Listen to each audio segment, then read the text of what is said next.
உலகை எழுப்பும் ஞாயிறு அங்கே குடியிருப்பான். அவன் ஆனை முகத்தனின் அடியவர் மனத்தில் ஒளியாய் வந்து கொலுவிருப்பான்.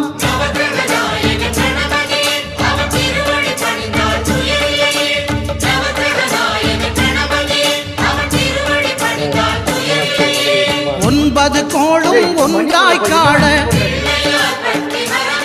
அங்கு கற்பகம் என்னும் கடவுளின் மெய்யில்